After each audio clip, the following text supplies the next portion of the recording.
இரண்டாவது காரியம், பிலிப்பியர் 3ஆம் அதிகாரத்திலே பவுலுடைய சில வார்த்தைகளை ஆவியானவருடைய ஒத்தாசையோடு எழுதப்பட்ட காரியங்களை நாம் பார்க்கின்றோம்.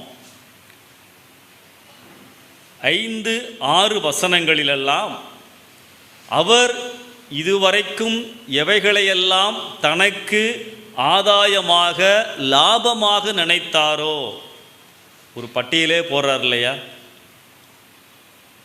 வாலிப நாட்களில் எடுத்த முடிவை இந்த வயதான நாட்களிலே எழுதி வைத்திருக்கிறார்.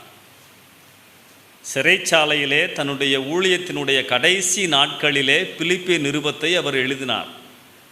ஆனால் இந்த முடிவுகள் எல்லாம் தன்னுடைய வாலிப நாட்களிலே எடுத்தது. வாசிங்க, அப்போஸ்தலர் 7ஆம் அதிகாரம் 58வது வசனம்.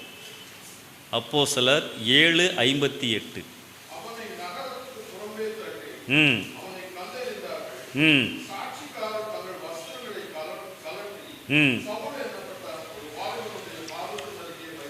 ஆமென். சேவான் கொலை செய்யப்படும் பொழுது சவுல் பொறுப்பிலே இருந்தார். He was not an ordinary person. செல்வாக்குள்ள ஒரு மனிதனாய் இருந்தார். அந்த காரியங்களை எக்ஸிக்யூட் பண்ணுகின்ற அளவிலே அவர் இருந்தார். அவர் பாதத்திலே வைத்துவிட்டு அந்த வேலையை ஆரம்பிக்கின்றார்கள். சவுல் ஒரு வாலிபனாக சேவானுடைய முழு பிரசங்கத்தையும் கேட்டிருந்தார். அந்த நாட்களிலே தான் ஆண்டவரால் அப்போஸ்தலர் 9ஆம் அதிகாரத்திலே தொடப்பட்டார். அப்ப எடுத்த முடிவு அதான் பிலிப்பியர் 3ஆம் அதிகாரம் 5-6 சொல்றாரு. 7 காரியங்களை சொல்லுகிறார். நான் எதையெல்லாம் என் வாழ்க்கையில் மேன்மையாக நினைத்திருந்தேன். 8ஆம் நாளில் விருத்த சேதனம், நான் இஸ்ரவேலின் வம்சம், பென்யமீன் கோத்திரத்தான், எபிரேயரில் பிறந்த எபிரேயன். அப்படின்னா கிரேக்க நாட்டில் இருந்தாலும் நான் எபிரேய மொழி பேசுகிறேன். நியாய பிரமாணத்தின்படி நான் பரிசேயன். யூத மதத்திற்கு நான் உண்மையாயிருந்தவன், அதாவது தேவனுக்கு ஊழியம் என நினைத்து கிறிஸ்தவ சபைகளை துன்பப்படுத்தினவன். நியாய பிரமாணத்தை துல்லியமாய் கடைபிடித்தவன், யாரும் என்னை குற்றம் சாட்ட முடியாதபடி.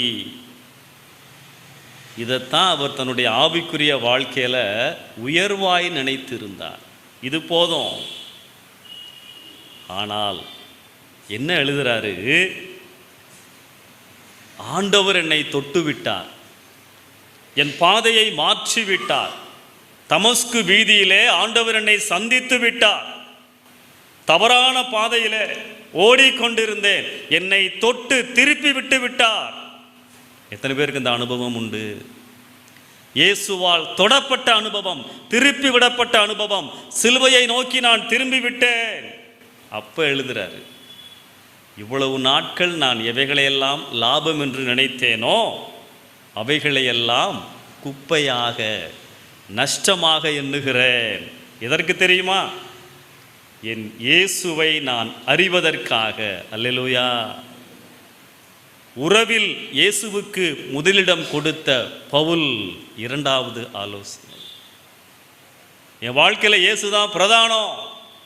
நான் நினைத்த காரியங்கள் எல்லாம் நஷ்டமாக, குப்பையானது. உண்மை அறிவதுதான் ஆண்டவரே எனக்கு முக்கியம். அந்த ஆர்வம் எனக்கு உண்டா? உலகத்தில் பல காரியங்களை நாம் கற்றுக்கொள்கிறோம். என் தேவனை, வேதத்தை அறிவதற்கு நான் எவ்வளவு நேரம் கொடுக்கிறேன்? ஆண்டவரை அறிவதற்கு எவைகளை நான் இழக்கிறேன்? நேரம் கொடுக்க முடியல. ஆனால் பவுல், ஆண்டவரே உம்மை அறிவதுதான் எனக்கு முக்கியம், குப்பையாக எண்ணுகிறேன். இன்னைக்கு என்ன நிலைமை தெரியுமா? கிறிஸ்தவங்க மத்தியில், சபையிலே பவுல் எவைகளையெல்லாம் குப்பைகளாக நினைத்தாரோ அவைகளை அநேகர் முதல் இடத்திலே வைத்திருக்கிறார்கள். நான் இந்த சமுதாயத்தை சேர்ந்தவன், நான் இந்த பிரிவை சேர்ந்தவன், நான் இப்படிப்பட்டவன், நான் அப்படிப்பட்டவன், அவைகளை தான் நான் மேன்மையாக எண்ணுகிறோம். பவுல், ஆண்டவரே இவைகளை எல்லாம் நான் தூக்கி எறிந்து விட்டேன் ஆண்டவரே, உம்முடைய பாதத்திலே விழுகிறேன், உம்மை எனக்கு வெளிப்படுத்தும். ஏன் நம் வாழ்க்கையிலே ஆவிக்குரிய வளர்ச்சி இல்லை? நிறைய ஸ்பீட் பிரேக்கர், நிறைய பிளாக். உடைக்க வேண்டும், எரிய வேண்டும் என்று சொல்லி ஆண்டவர் எதிர்பார்க்கிறார். இயேசுதான்